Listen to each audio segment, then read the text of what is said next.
우리 지난주에 요한일서 1장 말씀 가지고 함께 은혜를 나눴습니다. 태초에 있는 말씀, 그 말씀이 영원한 생명을 우리에게 준다, 이렇게 말씀을 드렸고요. 생명이 있는 자는 하나님과 사귐이 있다, 이렇게 말씀을 드렸습니다. 하나님과 사귐이 있는 자는 하나님이 주시는 기쁨이 있다, 그렇게 말씀을 드렸어요. 그래서 지난주에 생명, 사귐, 그리고 기쁨, 이것은 그리스도인의 정체성이다. 내가 예수를 믿는다, 하나님을 믿는다 하는 자는 생명을 소유하고 있다는 거예요. 그런데 요한복음에는 그 영원한 생명, 영생이라고 하는 것이 우리가 죽어서 가는 것뿐만 아니라 하나님을 알고 예수 그리스도를 아는 것이 영생이다, 그렇게 말씀을 드렸어요. 하나님을 안다라고 하는 것은 지식적인 알을 이야기하는 것이 아니라 우리가 체험적으로 아는 것, 경험적으로 아는 것, 인격적인 교제, 그것을 통해서 하나님을 안다, 그렇게 이야기한다고 말씀을 드렸습니다. 여러분, 계속해서 오늘 우리가 2장의 11절까지 읽었습니다만은 우리 2장 전체를 우리 함께 나누도록 그렇게 하겠습니다. 1절과 2절 말씀 먼저 우리 한번 같이 읽습니다. 요한일서 2장 1절 2절 말씀 다 같이 읽습니다. 시작. 나의 자녀들아, 내가 이것을 너희에게 쓰면 너희로 죄를 범하지 않게 하려 함이라. 만일 누가 죄를 범하여도 아버지 앞에서 우리에게 대언자가 있으니 곧 의로우신 예수 그리스도시라. 그는 우리 죄를 위한 화목제물이니 우리만 위할 뿐 아니요 온 세상의 죄를 위하심이라. 여러분, 여기 요한 일서를 기록하는 목적, 그것을 1장에서는 하나님과 사귐이 있게 하기 위해서 그렇다, 그렇게 말씀을 드렸어요. 요한복음 2장에서 요한 일서를 기록하는 목적을 이야기하는데, 그것은 우리로 하여금 죄를 짓지 않게 하기 위해서 이 글을 쓰고 있다, 이 편지를 쓰고 있다, 그렇게 말씀하고 있는 거예요. 우리가 이 땅을 살아가면서 죄를 범하지 않는 것, 죄를 짓지 않게 하는 것이 이 편지를 쓰는 목적이라고 분명하게 말씀하고 있는 거예요. 그럼에도 불구하고 우리가 이 땅을 살아가면서 무엇인가 죄를 지어요.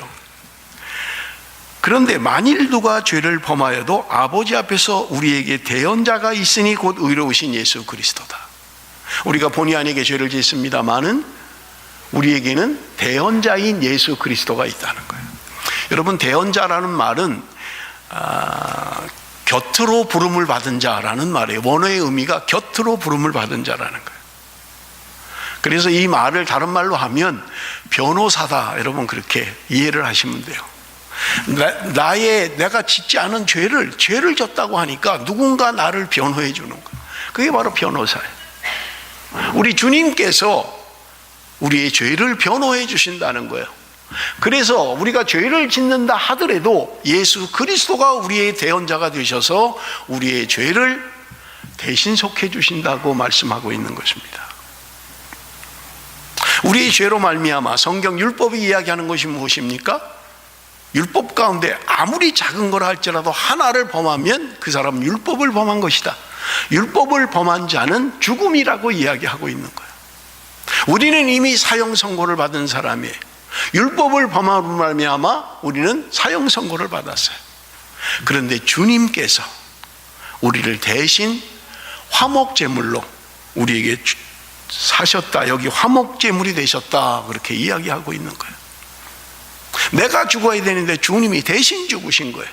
나의 죄값을 주님이 치러주셨다는 말입니다. 그래서 예수님께서는 우리의 대속의 제물이다, 나를 구원하기 위한 제물로 예수님이 돌아가셨다고 말씀하고 있는 것입니다. 예수님이 피값으로 우리를 사셨다는 거예요. 그러므로 우리가 자유함을 얻고 죄로부터 자유함을 얻게 되었다고 말씀하고 있는 것입니다. 여러분, 3절 4절을 우리 한번 같이 읽어봅니다. 3절 4절 말씀 다 같이 읽습니다. 시작. 우리가 그의 계명을 지키면 이로써 우리가 그를 아는 줄로 알 것이요 그를 아노라 하고 그의 계명을 지키지 아니하는 자는 거짓말하는 자요 진리가 그 속에 있지 아니하되. 여러분, 우리가 학교를 다니면서 문단 나누기를 많이 하죠. 뭔가 다른 것, 어디서 끊어지고 어디서 시작하고 문단 나누기를 많이 하죠. 여러분, 우리 2장의 1절 2절의 말씀과 3절 4절의 말씀은 별개의 말씀처럼 보입니다. 여러분 1절 2절에서 우리를 죄를 짓지 않게 하기 위해서 이 글을 기록하고 있다.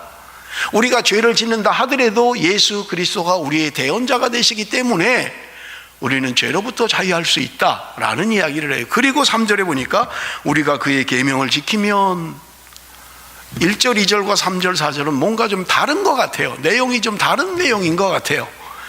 그런데 여러분 영어 성경을 보면 다르지 않은 것을 알 수 있어요. 왜냐하면 2절을 시작하면서 접속사가 and라는 접속사가 있습니다. 그리고 그 다음에 3절을 시작하면서도 동일하게 그리고라는 접속사가 있어요. 여러분 그리고라고 하는 접속사는 앞에 내용에 뭔가 보충 설명을 하는, 그것을 우리가 사용할 때 그리고라고 사용하고 있잖아요. 그렇기 때문에 3절의 계명을 이야기하는 것은 1절 2절에서 이야기하고 있는 우리가 죄를 짓지 않게 하기 위함이다 라고 하는 말에 보충적인 이야기를 하고 있는 것을 우리는 볼 수 있는 것입니다. 그래서 여러분 3절에 시작하는 우리가 그의 계명을 지키면 이로써 우리가 그를 아는 줄로 알 것이요 라는 말은 앞에 1절 2절의 보충적인 설명이다. 여러분 그렇게 이해를 하시면 되겠습니다. 우리가 죄를 짓지 않기 위해서는 우리가 계명을 지켜야 된다라고 하는 거예요. 계명을 지키면 우리가 그를 아는 줄로 알 것이다. 예수 그리스도를 아는 줄로 알 것이라는 거예요. 계명을 지키는 자가 예수님을 알고 하나님을 안다는 거예요. 지난주에도 말씀을 드린 것처럼 하나님을 아는 것, 예수 그리스도를 아는 것이 영생이다라고 요한복음은 이야기하고 있는 거예요. 영원한 생명을 소유하는 것이 무엇이냐? 우리가 하나님을 아는 것, 예수 그리스도를 아는 거라는 거예요. 그런데 하나님을 어떻게 알 수 있어요? 계명을 지키면 그것이 바로 하나님을 아는 것이다, 예수 그리스도를 아는 것이다, 그렇게 말씀하고 있는 거예요. 계명이 무엇이냐라고 하는 것은 3장에 아주 구체적으로 설명이 되어 있습니다. 그래서 다음 설교할 때 제가 계명에 대하여 구체적으로 말씀을 드릴 거예요. 그런데 여러분 보세요. 계명을 지키면 이로써 우리가 그를 아는 줄로 알 것이요 라고 하면서 4절에 그를 아노라 하고 그의 계명을 지키지 아니하는 자는 거짓말하는 자요 진리가 그 속에 있지 않네. 여러분 여기 그를 아노라 라는 말 대신에 그를 믿노라 라고 해도 별 의미의 변화가 없어요. 내가 하나님을 믿습니다, 내가 예수 그리스도를 믿습니다, 내가 하나님을 압니다 라고 하면서 그가 계명을 지키지 않는다면 그는 거짓말하는 자라는 거예요. 내가 예수님을 믿습니다, 내가 하나님을 믿습니다, 그런데 그 말씀대로 행하지 않으면, 지키지 않으면, 말씀대로 살지 않으면 거짓말하고 있는 거라는 거예요. 나는 하나님을 압니다, 나는 하나님과 인격적인 교제를 합니다, 하나님을 나는 체험적으로 알고 있습니다, 내 인생 가운데 하나님을 경험했습니다, 그렇게 말하는데 말씀대로 살지 않는다는 거예요.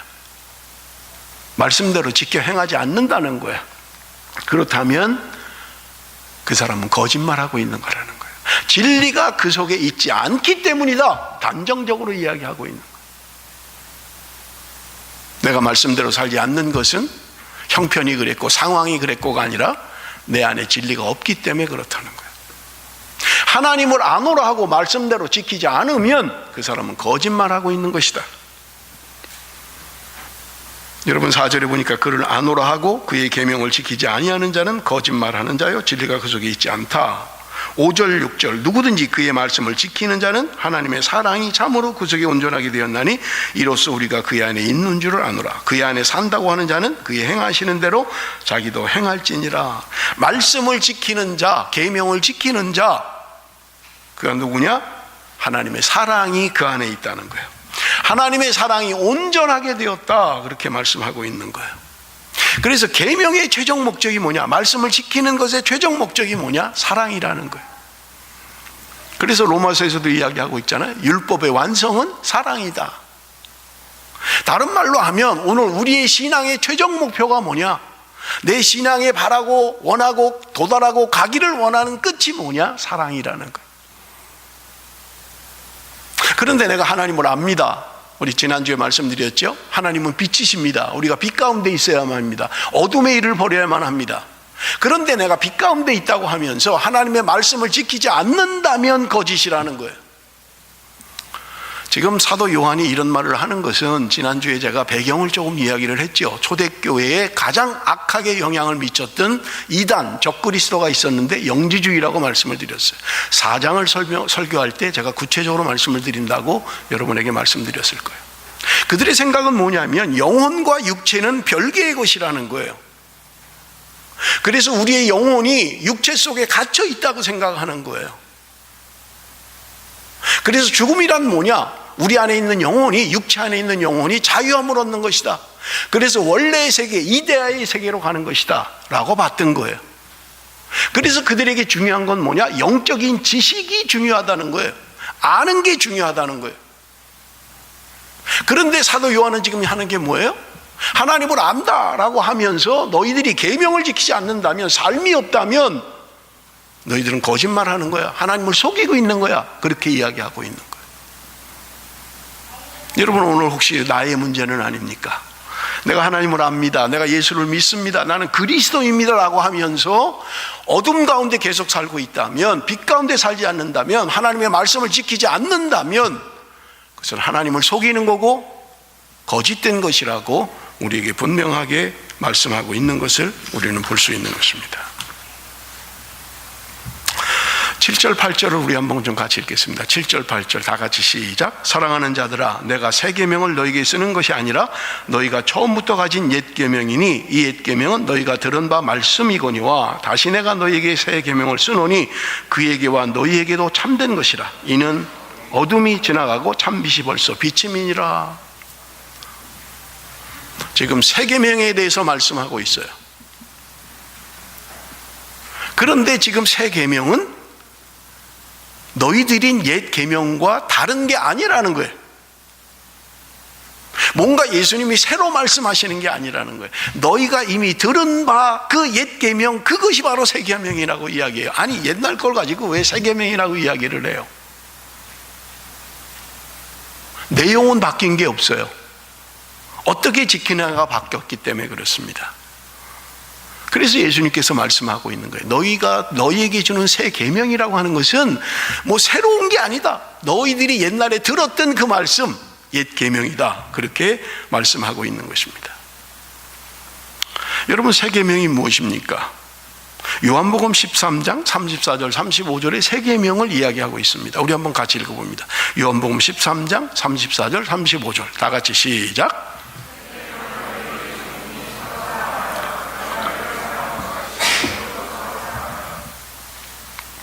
여러분, 새 계명을 너에게 준다. 그런데 서로 사랑해라.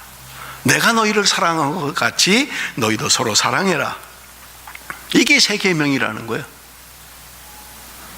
내가 너희에게 주는 새 계명은 다른 게 아니야. 너희가 서로 사랑해라.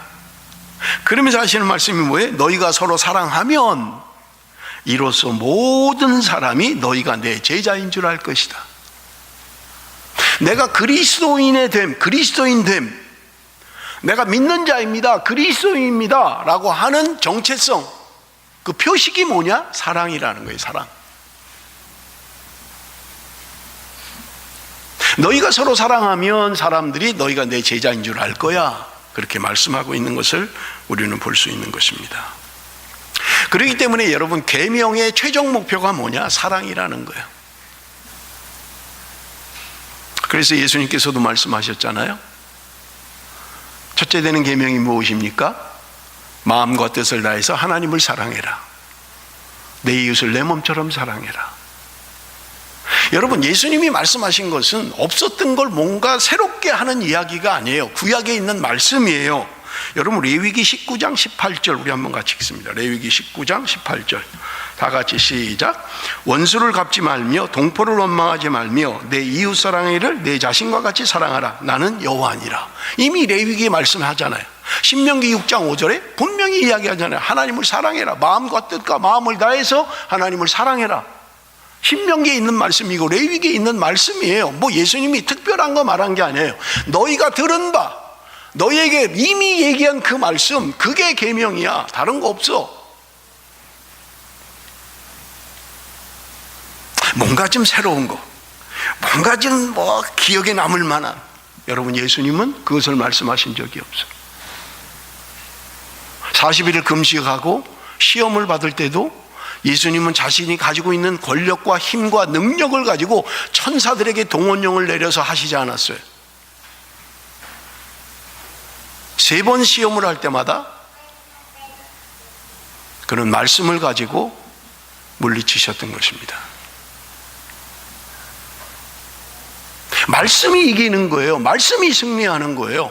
뭔가 새로운 거, 뭔가 큰 힘을 가지고 하늘에 있는 천군 천사를 동원하고 저것들을 물리쳐라 하시지 않았다는 거예요. 하나님의 말씀으로 승리하셨던 거예요.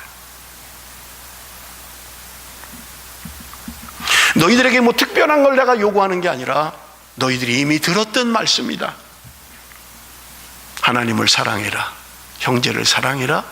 이것이 율법이고 이것이 계명이고, 계명을 지키는 자는, 율법을 지키는 자는, 빛 가운데 있다는 자는, 하나님을 사랑한다는 자는, 하나님 안에 있다라고 하는 자는 사랑해야 된다. 그것이 오늘 우리에게 말씀하는 거예요. 자, 그러면 뭐 옛날 건데 새 거라고 말씀을 하시느냐 하는 거예요. 여러분, 우리가 예레미야를 설교를 드리면서 했잖아요. 옛 언약과 새 언약에 대해서 말씀했잖아요. 옛 언약은 돌판에 새겼다는 거예요. 그런데도 너희들이 지키지 않았다는 거예요. 그래서 하나님께서 이제 너희들에게 마음에 새롭게 새 언약을 맺을 것이다. 너희들 마음에 새겨서 새 언약을 맺을 것이다 라고 말씀하셨던 거예요. 옛 언약은 너희들이 지킬 능력이 없다. 그래서 율법으로 말미암아 구원 얻은 자가 없다라고 성경은 단정적으로 이야기하고 있는 거예요. 나의 어떤 노력이, 나의 어떤 수고가 구원에 이를 수 있는 사람은 누구도 없다는 거예요. 그래서 하나님께서 우리에게 새 언약을 맺기를 원하시는데 새 계명을 주는데 너희는 서로 사랑해라. 그렇다면 여러분, 사랑이 됩니까? 여러분, 사랑하실 수 있습니까? 미워 죽겠는데, 한 대 쥐어 받고 싶은데, 소리 안 나는 총 있으면 쏴버렸으면 좋겠는데 사랑이 됩니까? 나 좋아하는 사람 사랑할 수 있어요. 나 따르는 사람 사랑할 수 있어요. 뒤에서 내 욕하고, 뒤에서 딴 말하고, 은근히 잘 되는 거 안 좋아하고 사랑할 수 있습니까? 그래서 새 언약은 너희들 마음에 새길 텐데 새 영을 너희에게 부어주어서 하나님의 성령이 우리 안에 들어올 때 우리는 새 언약의 사람으로 살 수 있게 된다는 거예요. 새 계명을 지키는 것, 사랑하는 것도 내 힘으로, 내 능력으로, 내가 수고해서 노력해서 되는 게 아니라는 거예요. 하나님의 영이 우리 가운데 임할 때 우리가 사랑할 수 있게 된다는 말입니다. 9절에서 11절 말씀을 우리 한번 같이 읽습니다. 9절에서 11절 같이 읽습니다. 시작. 빛 가운데 있다 하면서 그 형제를 미워하는 자는 지금까지 어둠에 있는 자요, 그의 형제를 사랑하는 자는 빛 가운데 거하여 자기 속에 꺼리낌이 없으나 그의 형제를 미워하는 자는 어둠에 있고 또 어둠에 행하며 갈 곳을 알지 못하나니 이는 그 어둠이 그의 눈을 멀게 하였음이라. 빛 가운데 있다 하면서 우리 지난주에 말씀을 나눴죠. 1장 5절에 하나님은 빛이시다 이렇게 말씀을 드렸어요.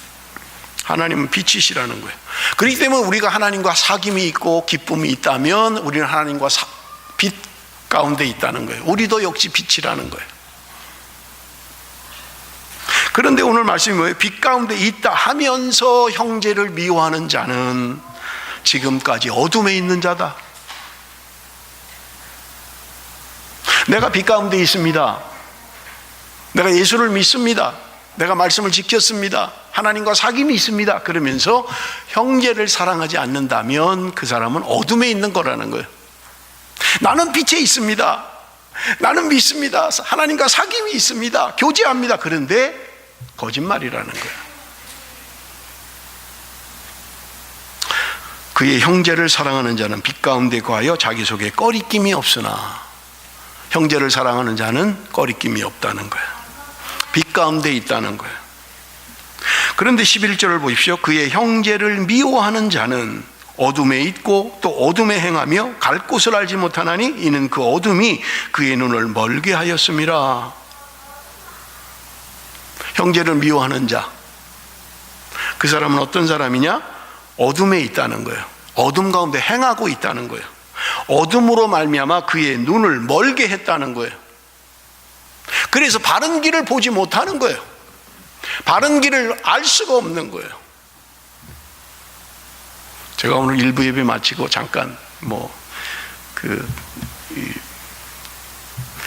헌금을 좀 인출해야 돼서 마운트 에블리 그 은행 앞에 갔는데 어떤 여자분이 앞을 못 보시는 거예요. 이 짝대기를 가지고 이렇게 하면서 가는데 나는 얼마나 불안한지 모르겠어요. 이 사람이 막 벽 쪽으로 가는 거예요. 부딪힐 것 같은 거예요. 근데 또 이렇게 나오더라고. 몇 번을 제가 보니까 한 3번 불안한 거예요. 저 가서 부딪히면 어떡하나. 근데 누가 옆에 사람도 없는데 혼자 그거 가지고 이렇게 하면서 갈라다가 또 일로 오고 또 뭐가 신호가 오는지 옆으로 갈라다가 앞으로 오고 그러는 거예요. 얼마나 불안한지 모르겠어요. 어둠에 있기 때문에 그 어둠이 그의 눈을 멀게 했다. 바른 길인지 바르지 않은 길인지 분간조차 못하는 거예요. 어둠에 있기 때문에 그렇다는 거예요. 빛 가운데 있지 못하면 구분을 못하는 거예요. 내가 어둠 가운데 행하면서도, 내가 어둠에 있으면서도 분간을 못하는 거예요. 내가 어둠에 있다는 걸 알지 못하는 거예요. 내가 바른 길로 가고 있는지, 그런 길로 가고 있는지조차도 알지 못한다고 말씀하고 있는 것입니다. 하나님과 사귐이 있다, 내가 빛 가운데 있다 하면서 여러분 형제를 사랑하지 못한다면 우리는 거짓말하고 있는 거라는 거예요. 자, 12절에서 14절을 봅니다. 제가 읽겠습니다. 자녀들아, 내가 너희에게 쓰는 것은 너희 죄가 그의 이름으로 말미암아 사함을 받았으며, 아비들아, 내가 너희에게 쓰는 것은 너희가 태초부터 계신 이를 알았으며, 청년들아, 내가 너희에게 쓰는 것은 너희가 악한 자를 이기었습니다. 아이들아, 내가 너희에게 쓴 것은 너희가 아버지를 알았으며, 아비들아, 내가 너희에게 쓴 것은 너희가 태초부터 계신 이를 알았으며, 청년들아, 내가 너희에게 쓴 것은 너희가 강하고 하나님의 말씀이 너희 안에 거하시며 너희가 흉악한 자를 이기었습니다. 자세히 설명할 수가 없어요. 너무 오래 걸려서요. 여러분, 신앙의 단계를 말하지 않습니다. 어떻게 보면 그런 것 같아요. 성경에 다른 데도 그런 데가 있잖아요. 단단한 것을 먹지 못하는 어린아이의 모습이 있는가 하면 단단한 것을 먹는 장성한 자가 있다고 이야기합니다. 오늘 본문에 이야기하는 게 뭐예요? 아이들아, 청년들아, 아비들아, 뭔가 신앙의 단계를 이야기하는 것 같습니다만은 오늘 우리 안에 있는 모습을 이야기하는 거예요. 여러분, 첫 번째 12절에 자녀들아 라고 하는 말은 어떤 특정한 인물을 이야기하는 것이 아니라 어린아이가 됐든지 청년이 됐든지 아비가 됐든지 지금 사도 요한이 볼 때는 다 그냥 자녀 같은 거예요. 그래서 우리가 옛말에 그런 게 있잖아요. 90 먹은 아버지가 60 먹은 아들한테 길 조심해라, 다닐 때 조심해라. 아니 60 됐는데 그 아버지의 눈에는 60 먹은 아들이든 딸이든 그냥 자식 같은 거예요. 그러니까 조심해, 너 길 다닐 때 조심해라 라고 이야기하는 거예요. 지금 사도 요한이 지난주에 말씀드린 것처럼 이 요한일서를 쓸 때 90세 정도 됐다고 말씀을 드렸어요. 다 어린 사람들이에요. 다 자기가 키워낸 사람들이에요. 그러니까 그냥 그렇게 하는 거예요. 자녀들아, 너희가 이것을 알아야 된다. 그런데 여기 아이들에게, 청년들에게, 아비들에게 주는 교훈 가운데 특이한 게 하나 있습니다. 여러분, 청년들에 대한 것을 보십시오. 13절에 보니까 청년들아, 내가 너희에게 쓰는 것은 너희가 악한 자를 이기었음이니라. 14절에 보니까 청년들아, 내가 너희에게 쓴 것은 너희가 강하고 하나님의 말씀이 너희 안에 거하시며 너희가 흉악한 자를 이기었음이니라. 이겼다는 거예요. 청년들아, 너희가 이겼다는 거예요. 악한 자도 이겼고 흉악한 자도 이기었다는 거예요. 그런데 14절에 뭐라고 해요? 하나님의 말씀이 너희 안에 거함으로 말미암아 이기게 되었다는 거예요. 오늘 우리의 영적 싸움, 여러분, 승리의 도구가 무엇입니까? 나를 이기게 하는 게 뭐예요? 하나님의 말씀이 내 안에 거할 때 이길 수 있다는 거예요. 여러분, 에베소서 6장에 보면 바울이 이야기하고 있잖아요. 머리서부터 구원의 투구를 쓰고 복음의 신을 신고, 그런데 마지막에 말씀하고 있는 게 뭐예요? 성령의 검, 곧 하나님의 말씀을 가지라. 그게 공격 무기예요. 그게 적을 물리칠 수 있는 거예요. 하나님의 말씀만이 이기게 하는 거예요. 아까도 말씀드린 것처럼 그래서 예수님도 시험 당할 때 다른 것으로 하시지 않았어요. 기록되어져 있는 하나님의 말씀으로 승리하셨던 거예요. 말씀이 우리 안에 있을 때 승리하는 거예요. 말씀이 내 안에 있을 때 이기게 되는 거예요. 악한 자를 이깁니다. 흉악한 자를 이깁니다. 내 안에 말씀이 있을 때 가능하다는 거예요. 이것은 하나님의 말씀에 대해 내가 얼마나 연구를 많이 했느냐, 내가 하나님의 말씀을 얼마나 많이 외우고 있느냐 하는 것을 말하는 게 아니에요. 내 삶이 하나님 말씀 중심의 삶을 살고 있느냐는 거예요. 그래서 말씀이 내 안에 살아있느냐 하는 거예요. 그래서 말씀을 지키는 자는 어둠 가운데 있지 않는다는 거예요. 말씀을 지키는 자는 빛 가운데 있게 된다는 거예요. 여러분, 내 안에 하나님의 말씀이 살아서 작동하고 있습니까? 내가 뭔가 유혹을 받을 때, 내가 뭔가 판단을 해야 될 때, 내가 뭔가 결심을 해야 될 때 하나님의 말씀이 나를 움직이고 있느냐 하는 거예요. 그저 내 생각이, 내 삶이, 내 경험이 나를 작동하고 있지는 않느냐 하는 거예요. 여러분, 적을 이기는 것, 악한 자를 이기는 것, 흉악한 자를 이기는 것은 하나님의 말씀이다. 우리 안에 하나님의 말씀이면 승리하는 삶을 살게 된다는 거예요. 흔들리지 않게 된다는 거예요. 그러므로 여러분, 하나님의 말씀이 내 안에 있어서 내가 뭔가 결정을 해야 될 때, 내가 뭔가 고민을 할 때 하나님의 말씀이 내 안에 작동이 되는 하나님의 사람, 말씀의 사람, 그 사람이 승리함을 얻을 수 있다라고 말씀하고 있는 것입니다. 15절 우리 한번 같이 읽습니다. 중요한 말씀입니다. 15절 다 같이 한번 읽습니다. 15절 다 같이 시작.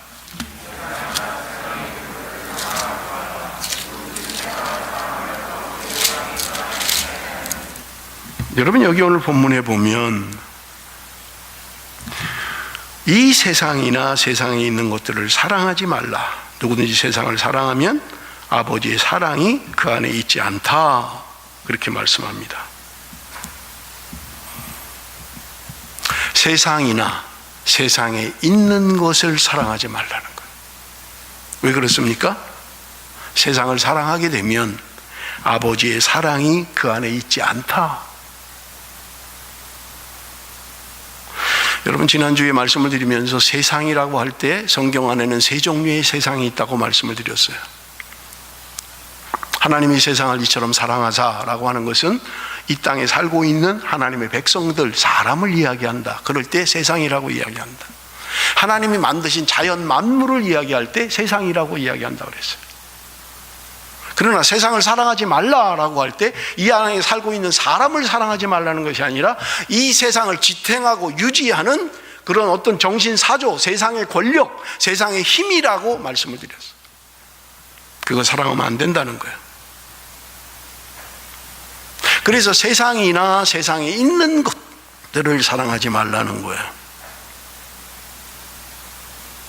그런데도 여러분, 우리가 보세요. 아니, 세상도 사랑하고 하나님도 사랑하면 되는 거 아니야? 우리는 쉽게 그렇게 이야기합니다. 왜? 다 갖고 싶으니까요. 세상도 갖고 싶고 신앙도 갖고 싶으니까요. 그런데 여러분, 성경이 분명하게 이야기합니다. 마태복음 6장 24절. 한 사람이 두 주인을 섬기지 못할 것이니 혹 이를 미워하고 저를 사랑하거나 혹 이를 중히 여기고 저를 경히 여김이라. 너희가 하나님과 재물을 겸하여 섬기지 못하느니라.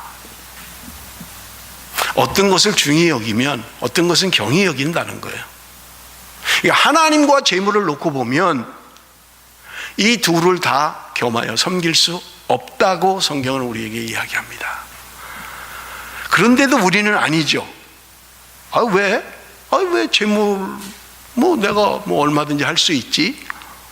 성경은 우리에게 이야기합니다. 돈을 사랑하지 마라. 일만하게 뿌리가 돈을 사랑하는 것이다. 세상을 사랑하지 마라. 그 세상은 하나님께 속한 것이 아니다. 우리에게 분명히 말씀하고 있는 거예요. 그런데도 끊임없이 우리 속에 하나님의 말씀을 받아들이지 못하는 거예요. 왜 세상을 사랑하지 말래? 돈이 뭐라고 해? 왜 돈 가지고 그런 얘기를 해? 그래서 우리는 자꾸 그런 생각을 하는 거예요. 세상도 사랑하고 돈도 사랑하고 하나님도 사랑하고 신앙도 갖고. 그런데 성경은 단언적으로 우리에게 이야기합니다. 하나님과 재물을 겸하여 섬길 수 없다. 너희는 분명히 그 둘 중에 경한 것이 있고 중한 것이 있다라고 말씀하고 있는 거예요.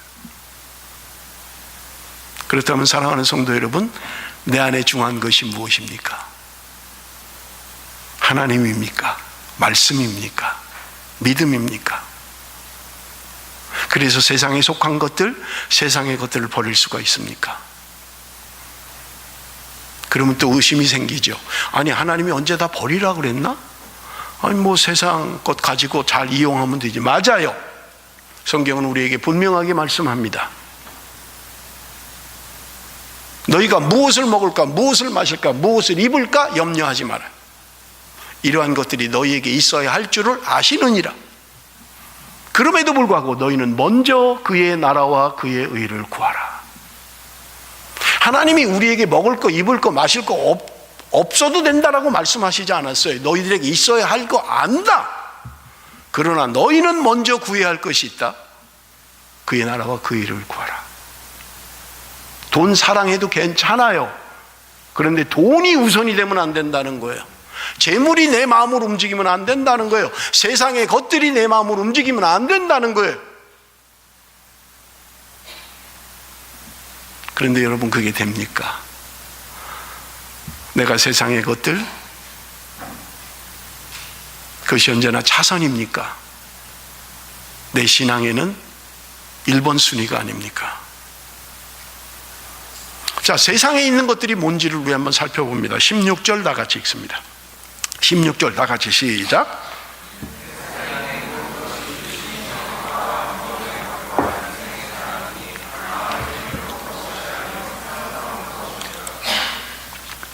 이는 세상에 있는 모든 것이 육신의 정욕, 안목의 정욕, 이생의 자랑이니 아버지께로부터 온 것이 아니요 세상으로부터 온 것이니라. 세상을 사랑하지 마라. 세상에 있는 것들을 사랑하지 마라. 그 세상에 있는 게 뭐냐? 육신의 정욕, 안목의 정욕, 이생의 자랑이라는 거예요. 우리 안에 나를 작동시키는 것들이 무엇입니까? 육신의 정욕입니다. 엄밀하게 따지고 들어가 보면 육신의 정욕이 있는 거예요. 왜 이렇게 공부를 열심히 합니까? 왜 이렇게 높은 자리를 가려고 합니까? 왜 이렇게 출세하려고 합니까? 왜 이렇게 세상에서 성공하려고 합니까? 육신의 정욕 때문입니다. 이걸 제가 길게 설명을 못해요. 로이드 존스 목사님이 요한일서 강해서를 썼는데요, 이 부분에 대해서만 몇십 페이지를 썼어요. 안목의 정욕, 눈에 보는 게 정욕이에요. 여러분, 우리나라도 그렇지 않나요? 불과 몇십 년 전에 그냥 등 따시고 배만 불렀으면 좋겠다 하는 시절이 있었잖아요. 너무 못 먹으니까. 보릿고개라는 게 있었잖아요. 뭐 저는 경험해보지 못한 거예요. 우리 선배들, 우리 김정한 집사님이나 보릿고개 아시는지 모르겠어요. 저는 뭐 경험해본 게 아니에요. 제가 어릴 때도 너무 가난하니까 그냥 배불리만 좀 먹으면 좋겠다. 저는 지금도요, 비싸고 맛있고 양 적은 거 별로 안 좋아해요. 저한테 혹시 식사 대접을 하길 원하시는 분은 양이 많은 것으로 대접을 해주세요. 그게 저는 제일 좋습니다. 일단 먹으면 배가 불러야 돼요. 뭐 일식이라고 뭐 비싼데 뭐 까작까작대고 배도 안 부르는 거 다 줬대요. 벌써 끝이래요. 돈은 엄청나게 나오는데 차라리 국밥이 훨씬 좋아요. 15불만 주면 배부르게 먹을 수 있으니까요. 밥 한 그릇 추가해봐야 2불이니까. 그저 먹는 거, 등 따신 거, 이게 삶의 목표고 희망인 때가 있었어요. 여러분, 누가 조사를 했는데 개인소득 6,000불 이상 넘어가면 관심이 달라진다는 거예요. 그 6,000불이 넘어가면 그때부터 사람들이 웰빙을 신경 쓴다는 거예요. 좀 더 건강한 거, 좀 더 좋은 거. 요즘 TV를 저 TV 볼 일이 별로 없습니다만은 여러분들 한번 보세요. 무슨 놈의 먹는 그런 프로그램이 이렇게 많은지, 무슨 요즘은 이제 먹는 거 외국까지 찾아다니더라고요. 뭐 어디 가면 뭐가 맛있고, 어디 가면 뭐가 맛있고, 뭐 서울에 어디가 뭐가 맛있고, 어디 가면 냉면이 맛있고, 어디 가면 뭐 다 먹는 거. 그 뚱뚱한 사람들이 나와 그냥 막 걸신 들린 것처럼 먹는 먹방 뭐 이래가지고 뭐 그냥 막, 이제는 먹고 배부른 게 문제가 아니에요. 맛있는 거 어디가 더 맛있냐 이거 찾아다니는 거예요. 그냥 추위만 좀 막아줄 그냥 옷만 있으면 좋은 게 아니에요. 요새는 맵시가 있어야 돼요. 세련돼야 돼요. 안목의 정욕인 것입니다. 그냥 등 따시고 배부른 거에 만족하지 않아요. 그래서 만족했나요? 우리나라 백성들이 등 따시고 배부른 게 언제예요? 벌써 지금 3만 불 시대가 됐잖아요. 그런데도 여전히 뭔가 부족한 거예요. 뭔가 그래도 뭔가 갈망하는 거예요. 눈에 보이는 것, 안목의 정욕을 따라 사는 거예요. 그냥 생긴 거 괜찮은데 뭘 그렇게 고쳐요. 막 코도 삐쩍삐쩍하고 눈도 째고 막 입도 째고 그냥 막 턱도 째고 뭐 왜 이렇게 손을 대는 거예요. 그냥 하나님이 주신 거 그대로 살면 되는데, 당신이 나 되면 그렇게 하겠습니까? 이렇게 할지 모르지만 괜찮아요. 그냥 자부심을 가지고 사세요. 뭘 그렇게 고치신 분이 있으면 용서하십시오. 들으라고 하는 말 아니에요. 저는 누가 고쳤는지 몰라요. 일부 예배 때도 보니까 너 자연산이구나. 괜찮아. 안 고쳐도 돼. 그냥 자부심 가지고 살아. 뭘 그렇게 겉에 보이는 눈에 그 안목의 정욕을 따라서 무슨 명품 무슨 좀 더 좋은 차 뭐 백이 얼마고 구두가 얼마고 미친 짓이에요. 안목의 정욕입니다. 하나님으로부터 오는 게 아니에요. 세상으로부터 오는 거지.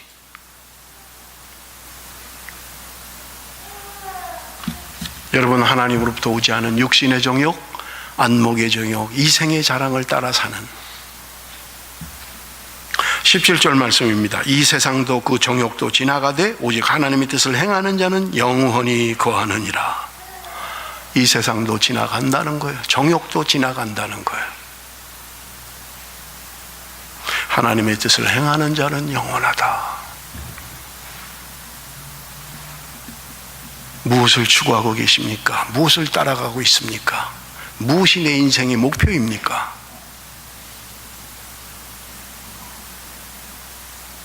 여러분, 24절 말씀 우리 한번 봅니다. 좀 건너뛰겠습니다. 24절 우리 한번 같이 읽습니다. 다 같이 시작.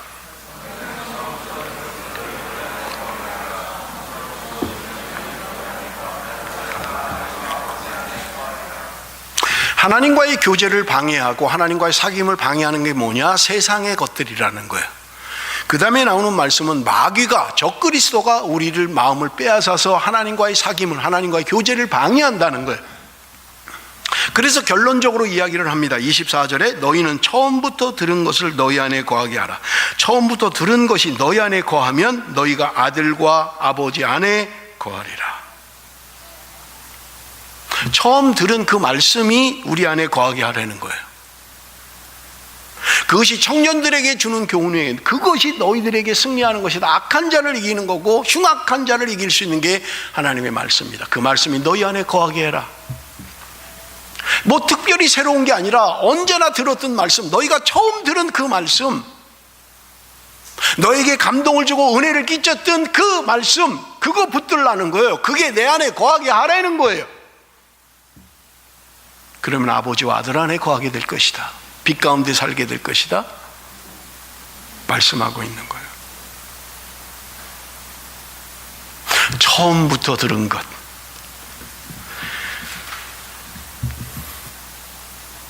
그냥 옛날 것. 제가 여러분 지난주에도 말씀을 드렸습니다마는 예배 순서를 좀 전통적인 그냥 우리 장로교 예배로 하면 좋을 것 같아요. 그냥 뭐 대단히 뭐가 있는 것 같고 뭐 프로그램이 뭐가 그냥 처음부터 들었던 그 말씀, 그게 우리에게 살이 되고 피가 되고 은혜가 되고, 뭐 대단하게 막 우중충 꽝꽝꽝 막 흥분하고 막 그래야 예배가 되는 것 같고 은혜가 되는 것 같고, 현혹되지 마십시오. 내가 들은 처음 말씀, 그 말씀이 내 안에 거하면, 지금 내가 감격했던 그 말씀이 내 안에 있습니까? 아니면 뭔가 새로운 거, 뭔가 좀 짜릿한 거, 뭔가 좀 신선한 거 따라다니지는 않습니까? 여러분, 신앙생활은요, 별거 아닌 거예요. 그냥 있는 자리에 있고, 있어야 할 자리에 있고, 행할 거 하고, 말씀대로 사는 거예요, 그냥. 뭐 특별한 게 있는 것 같습니다만은 성경은 우리에게 이야기합니다. 처음부터 들은 것, 그것이 너희 안에 거하게 해라. 하나님의 말씀이 우리 안에 거하게 하라는 거예요. 그러면 하나님과 그의 아들 예수 그리스도가 너희 안에 거하게 될 것이다. 그냥 늘 그 자리에 있어야 할 그 자리에 그냥 있는 거예요. 눈이 오나 비가 오나 어떤 상황이 되든 그냥 그 자리 지키는 거예요. 어떤 특별한 것들이 우리를 새롭게 하는 게 아니에요. 하나님의 말씀이 우리를 새롭게 하는 거예요. 하나님의 성령이 우리를 새롭게 하는 거예요.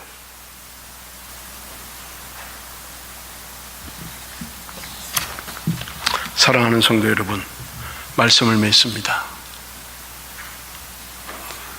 요한일서 1장, 2장을 통해서 우리에게 주시는 교훈들이 무엇입니까? 하나님과 사귐이 있어야 된다는 거예요. 그러면 기쁨이 있다는 거예요. 우리가 말씀을 지킬 때, 말씀이 내 안에 거할 때 악한 자를 이길 수 있다는 거예요. 승리하게 된다는 거예요. 뭐 대단한 영역이 있어서 뭐 손만 들면 기도만 하면 막 죽은 사람이 일어나고 앉은 맹이가 뻘떡뻘떡 일어나고, 그것이 아니라 하나님의 말씀이 너희 안에 거하면 너희는 악한 자들을 이길 수 있다, 승리할 수 있다. 성령의 검을 가져라. 하나님의 말씀이 나를 움직여가는 사람.